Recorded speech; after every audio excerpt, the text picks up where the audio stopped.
이 아침에 저희들의 모습을 더욱더 똑바로 바라보게 하시고 그 모습 그대로 하나님께서 그냥 놔두셨다면 우리가 어떤 지경에 떨어질 수밖에 없었는지를 더욱더 명료하게 깨닫게 해주시고 그 위에 보신 하나님의 은혜가 그 깊이와 넓이와 높이가 얼마나 엄청난 것인지 또한 깨달아 알게 하여 주옵소서. 예수님의 이름으로 기도합니다. 아멘. 사무엘하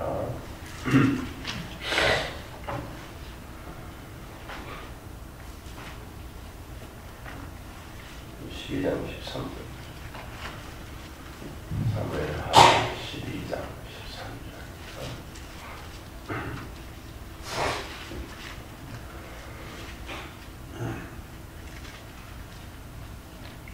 13절 한 절 제가 읽겠습니다. 다윗이 나단에게 이르되 내가 여호와께 죄를 범하였노라 하며 나단이 다윗에게 말하되 여호와께서도 당신의 죄를 사하셨나니 당신이 죽지 아니하려니와. 여러분이 너무 잘 아시는 나단의 신탁. 그 이후에 이제 다윗이 자기 죄를 바라보게 되자 이제 나단이 하나님의 그 용서의 선포를 해주는 장면이죠.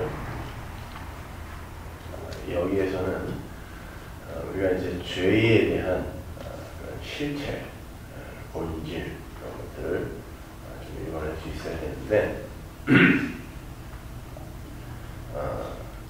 죄라는 거 여러분 한번 잘 생각해 보세요. 죄라는 것이 우리의 삶 속에서 우리가 구원받고 난 이후에 우리의 삶 속에서 이렇게 조금씩 이렇게 잘려 나가는 것입니까? 뭐 형상화시켜서 말씀드리면 우리 안에 죄가 꽉 차 있는데 예수를 믿고 우리가 그런 말씀을 배우고 익히고 하는 그런 과정 속에서 이 죄가 조금씩 이렇게 밀려나가나요?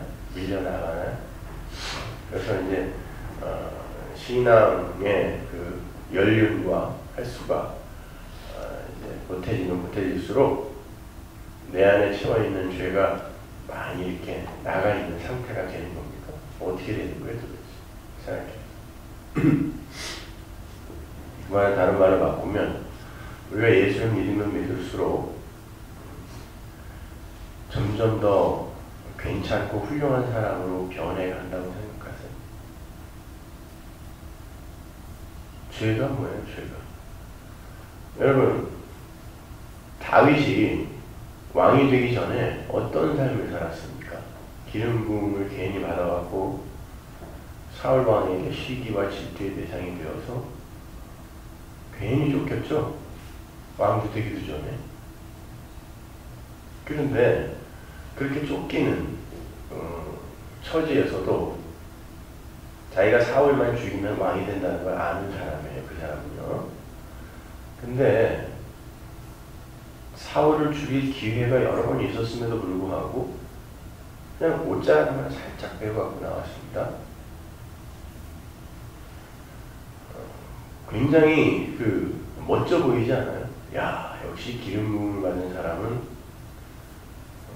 그 정도의 어떤 그 인품과 그 정도의 그 삶을 갖고 있어야 되지 않겠는가? 우리에게 이제 보여주는 그런 삶 같죠? 내가 여호와의 기름 부음 받은 자를 어떻게 내가 죽이겠느냐? 세계의 부목사, 수석 부목사라는 사람이 와갖고 그 다윗이 그렇게 이야기를 했으므로 사울은 구원받은 사람이 맞다라고 저한테 웃기다가 박살나고 돌아갔는데 난 도대체 어떻게 신학교를 어딜 나왔는지. 여호와의 기름 부음 받은 자를 내가 죽일 수 없으니까 나는 절대 나를 죽이려고 하는 사울이라 할지라도 죽일 수 없다. 멋져 보이죠? 게다가 사울이 죽었다는 소식을 들었을 때 다윗이 진정으로 진심에서 우러나는 슬픔, 애도의 그런 모습을 보였어요. 아니 자기를 죽이려고 쫓아다니는 사람이 죽었습니다. 그리고 이제 자기는 곧 왕이 될 판이에요. 이 세상 모든 권세를 한 손에 쥘 판인데 다윗이 슬퍼했다니까요. 그런데 그리고 그 다윗이 어느 정도냐면요. 그렇게 열심히 그 하나님을 섬기는 자로서의 삶을 잘 살려고 하다가 욕정이 일어나서 남의 집 그 아낙네를 겁탈을 하려고 할 때에도 그 여자가 어느 집 여자인지 그리고 그 여자가 지금 경수 중인지, 왜냐면 율법에 의하면 그런 월경을 하는 여자를 가까이 하면 부정한 거라고 했기 때문에 자기가 부정해질까봐 그 경황에도 율법을 지금 생각하는 거예요. 그리고 깨끗이 씻겼는지 확인했고, 보세요. 율법을 아주 그냥 습관처럼 지키는 사람이었어요. 그런데 결국 그가 행한 일이 뭡니까? 남의 아내 겁탈하고 그 남편 죽인 거죠. 그러면 그 전에 그 사람이 하나님을 섬긴다고 행했던 모든 행위들과 그리고 나서 이 사람이 지금 이제 왕위에 오른 지도 꽤 되어서 배에 기름기가 차서 전쟁에도 안 나갔던 그런 지금 시기란 말이죠. 어떻게 된 거예요? 죄가 지금 점점 밀려나와서 성숙이 돼야 되는데 예전에 오히려 더 성숙했던 모습을 보인 이런 사람이 말년으로 흘러가면 갈수록 이상한 사람이 되죠. 솔로몬 같은 사람 보세요. 뭐 나귀 타고 노새 타고 왕이 되는 것을 시작으로 해서 뭐 그냥 하나님이 주신 그 지혜로 말미암아 대단한 일들을 혁혁한 공로를 세우다가 말년에 우상들 바알과 아세라들을 성전까지 끌어들여서 우상을 섬기다가 죽습니다. 뭔 얘기하는 걸까요? 이런 것들이 성도는 변화되어지고 성숙되어지는 게 아닙니다. 그런 것들이 선이 차곡차곡 쌓이고 또 하나님의 말씀이 우리 안에 들어옴으로 말미암아 우리가 이 육신이 새로운 어떤 그 개발이 되고 새로운 존재로 성숙되는 게 아니라 우리의 삶 속에서 경험되는 하나님 백성으로서의 삶은 우발적인 그러나 그 예수 그리스도를 알면 알수록 점점 더 횟수가 많아지겠죠. 그죠? 내가 부인되니까. 그런 것이지 내 안에 쌓여서 사유되는 게 아니에요. 그런 것들을 보여주기 위해서 이런 위대한 인물들의 죄들이 성경에 많이 기록돼요. 아브라함 같은 사람. 모리아산에서 이삭의 심장에 칼을 꽂는 그 순간까지 얼마나 많은 하나님을 경험했습니까? 하나님의 사자를 직접 만나기도 하고. 그런데 그 이후에 또 수많은 첩들을 데려다가 많은 자식들을 낳았죠. 그래서 어떤 사람은 그 사람이 도대체 그 후에 뭘 먹었길래 그걸 연구하는 사람이 있었다고 합니다. 왜 그런 모습들을 성경이 보여주는 줄 아세요? 인간은 하나님의 은혜가 아니면 이 육신의 몸을 입고 있는 한 도저히 불가능한 존재다라는 것을 가르쳐 주십니다. 지금 어디에서 오늘 우리가 읽었던 그 본문에 보면 어디에서 하나님의 용서가 선포되냐면 내가 죄인입니다 라는 그 고백 위에 용서가 떨어지고 있죠. 그죠? 성도는 죽는 날까지 바로 그 고백을 진심에서 우러나와서 할 수 있는 자가 되어져가는 것이 그걸 진짜 성숙이라고 그래요. 내가 무슨 대단하게 훌륭한 사람이 되어서 그것으로 하나님 앞에 의로 가져갈 수 있는 사람 하나도 없어요. 그러니까 그러면서 상을 받겠다고 하는 그 발상 자체가 너무 어처구니 없는 거예요. 여러분 다윗이 그때까지 이렇게 밧세바를 범하기 전까지 행했던 많은 일들이 우리 눈으로 봤을 때 아주 훌륭한 일들이잖아요. 그것들이 하나님 앞에서 업적과 공로가 되었다고 생각하세요? 그러니까 그래서 그런 것들이 쌓였는데 다윗이 실수를 하는 바람에 하나님이 이렇게 상쇄시켜준 건가요? 아닙니다. 그러한 것들 또한 하나님 앞에서 다 쓰레기라는 것, filthy rag, 더러운 옷이라는 것을 하나님이 좀 확증해 주시는 거예요. 우리의 삶 속에서 나오는 그 어떤 행위도 하나님 앞에 의로 보여질 수가 없어요. 근데 어떤 것만 의로 하나님 앞에 상달이 되냐면 내 안에서 예수가 행하신 일만. 그러니까 성도들의 옳은 행실을 하나님께서 보고 그들을 천국으로 끌어당기신다고 했는데 계시록에 보면 그 옳은 행실이 흰 옷이죠. 근데 흰 옷은 예수의 피에 씻은 옷이란 말이에요. 그러니까 예수의 의, 예수의 행위에 의한 그러한 우리의 안에서 나오는 그 믿음과 그런 은혜로 말미암아 격발되는 어떤 것들, 그런 것들만 하나님 앞에 의로운 행위가 되는데 그것 또한 예수의 의지 우리 게 아니란 말이에요. 그러니까 우리는 예수라는 옷을 입지 않으면 절대 그 어떤 행위를 갖고도 하나님 나라에 들어갈 수가 없어요. 그러니까 인본주의적 낙관론, 그러니까 사람은 가능성이 있기 때문에 이게 알미니안주의고 로만 캐톨릭이죠. 사람은 가능성이 있기 때문에 개발하고 교훈하고 교육하면은 얼마든지 변화될 수 있다라고 그렇게 사람들의 자존심을 챙겨주는 거, 그게 바로 마귀가 하는 짓인 것입니다. 우리 이예수 집사님 친구분이 로만 캐톨릭에 다닌다는 분이 저에게 이메일을 해서 거기에 대해서 아주 장문의 질문을 하셨더구만요. 그러니까 이게 발상 자체가 인간에 대한 자존심을 절대 못 놓는 거야. 왜 우리도 할 수 있는데 그런 것들을 순간순간 부수는 게 이런 사건들인 거예요. 다윗의 사건들. 봐라. 사람이라는 존재가 얼마나 무기력하고 어둡고 추악한 존재인지 한번 보라는 거예요. 그렇게 훌륭해 보였던 다윗이 결국 그 율법, 자기의 행위를 갖고 무엇을 하더냐. 결국 지 유익만 챙기지 않더냐라는 거예요. 지 유익을 위해서는 그 자기의 충신이었던 그 부하의 목숨을 끊는 것도 아무렇지도 않게 행하는, 부하가 전쟁터에 나가서 거기서 살해당하는 그 순간에 그 부하의 아내를 품고 지 침대에서 뒹굴 수 있는 게 인간이라는 거예요. 다른 사람도 아니고 다윗이.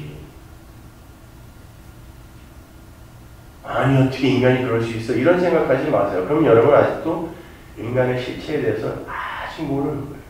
여러분 자신이 그런 존재란 말이에요. 나의 유익. 근데 보세요.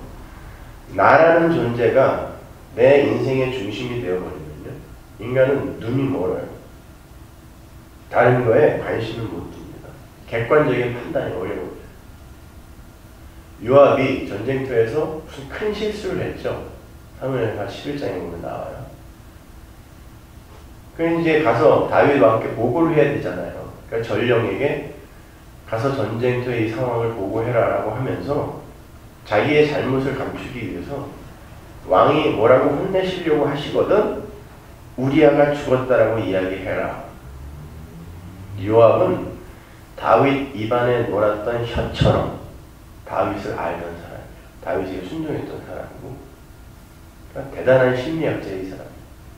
그러니까 자기가 대단하게 이렇게 욕을 먹을 일을 해놓고 실수를 한 거죠. 그래서 다윗의 관심을 어디로 끄냐면 다윗이 지금 오매불만 관심을 두고 있는 우리아의 죽음에 관심을 두게 만드는 거예요. 그러면 그 잘못이 덮어질 거라는 걸 아는 거죠. 실제로 그랬죠. 다윗이 대노하여 이게 어떻게 된 일이냐 할 무렵에 우리아가 죽었습니다. 그러니까 그래? 그리고 넘어가 버렸어요. 이게 죄의 무서움입니다. 여러분이 어떤 어떤 대상, 상대방과 관계를 맺고 있는 사람들과 탁 해놓고 나중에 이제 시간이 좀 이렇게 지나고 감정이 가라앉았을 때, 캄다운 됐을 때 생각해보면 그때 내가 꼭 그렇게까지 할 필요가 있었나? 이런 생각 들 때 많죠. 인간이 나가 중심이 되면요, 다른 것들이 안 보여요. 진짜 중요한 것들, 전장의 상황 같은 것들이 다윗의 귀에 하나도 안 들어왔어요. 우리 아가 죽었나 안 죽었나. 그래서 하나님이 바로 그 나를 죽여가는 걸 신앙생활이라고 하는 거예요. 그 나가 죽었을 때 점점 판단이 객관화되게 돼요. 나단이 와서 마치 다른 사람 이야기처럼 그런 이야기를 쓱 돌려서 다윗의 죄를 지적했을 때 다윗이 나가 빠지니까 판단이 객관적으로 나오죠? 그럼 죽여야 된다고. 지가 죽어야 되는 건데 다윗은 자기가 자기 인생의 중심이 되고 주인공이 되어 있을 때에는 객관적 판단이 어려웠어요. 그런데 다른 사람 이야기처럼 이제 나가 빠진 상태에서 다른 사람 이야기로 그 이야기를 들었더니 올바른 판단이 서는 거예요. 그때 나단이 뭐라고 그러냐면 당신은 하나님을 경험히 여겼다고 해요. 그러니까 우리 인간의 모든 죄는 나와 하나님이 아무 관계없는 존재라는 그 발상, 그리고 내가 우주의 중심이라는 그 발상에서 시작되는 거예요. 그러니까 하나님을 경홀히 여기고 나와 하나님은 관계없는 자이고 나는 내 인생은 내 마음대로 내가 움직여갈 수 있다고 생각하니까 지 맘대로 하는 거예요. 진짜 죄는 사건화되어 밖으로 터져나온 어떤 개별적 그런 죄의 목록 이런 것들이 아니라 결국 그가 하나님을 진짜 살아계신 존재로 인정하고 있는가 아닌가에 있는 거란 말입니다. 근데 우리가 그 하나님이 진짜 계신 존재이고 나는 그 하나님과 관계를 맺고 살 때에만 진짜 가치 있는 존재이며 사는 존재다라는 것을 알기 위해서 우리가 얼마나 불가능한 죄인인지를 하나님 앞에서 많이 폭로를 당해야 돼요. 연약한 대로 밀려내려가요.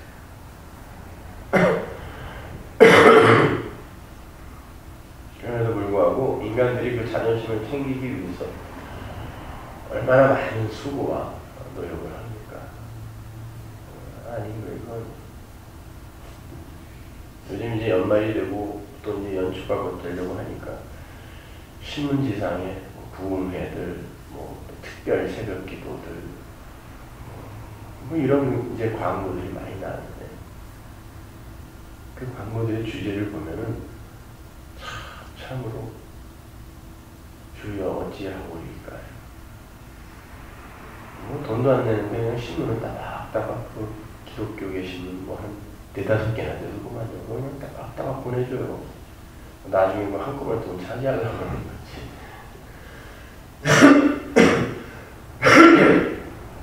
여기 보면은 전부 2011년에 비전 내지는 우리의 소원, 성취, 문제 해결 이런 것들이 다 그 부흥회나 특별 집회들의 주제더라고요. 주제.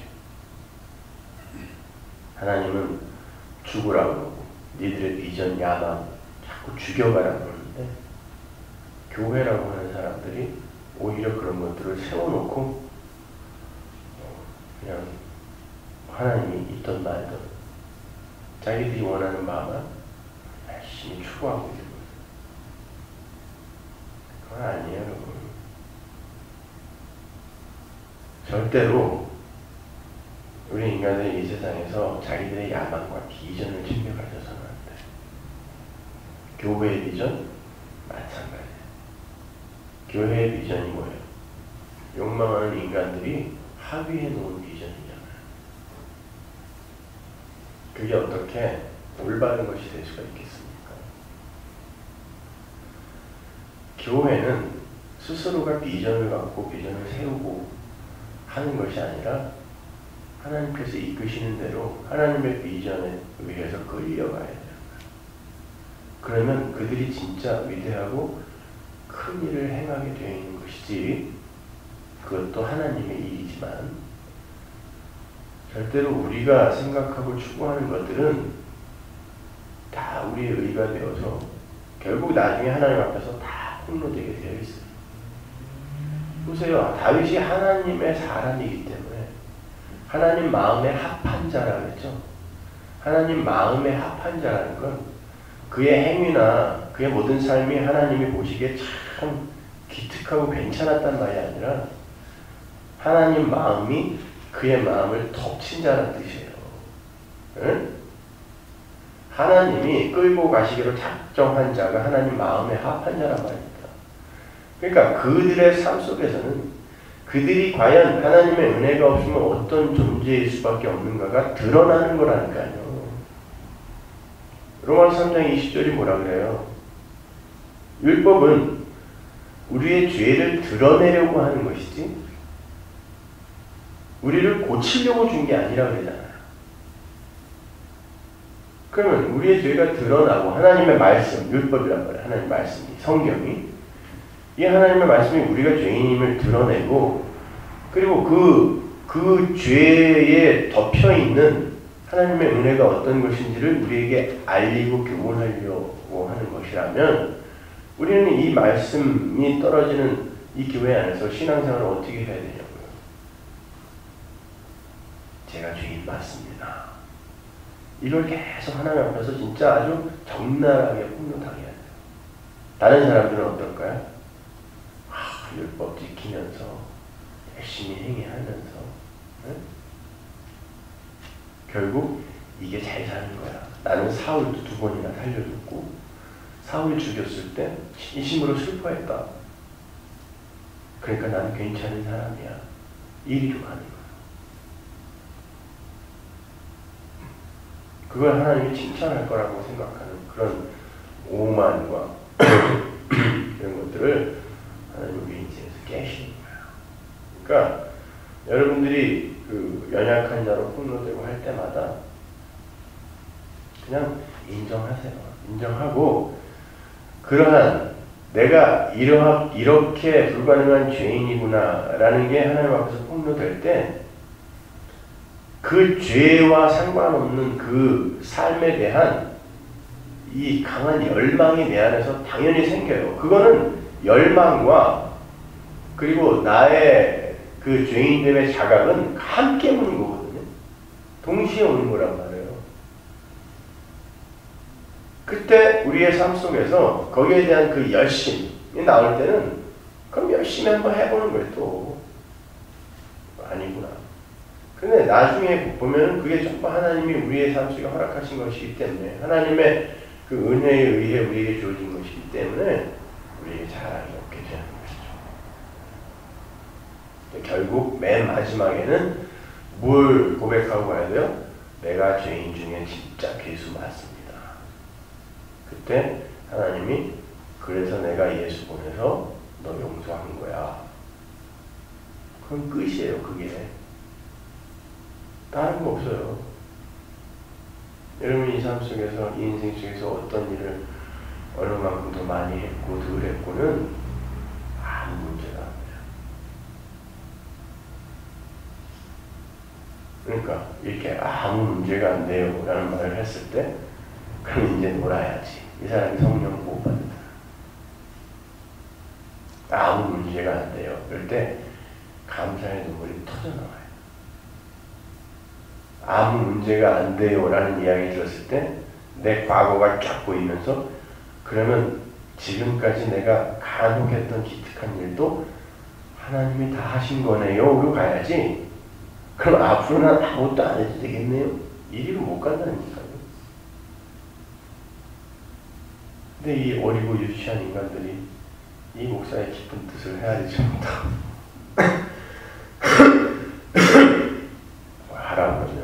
하라고 한다고 지랄을 떨고 하지 말라고 그러면 또 하지 말라고 그런다고 또 메일을 몇백 통씩 보내고 아주 미치겠어요.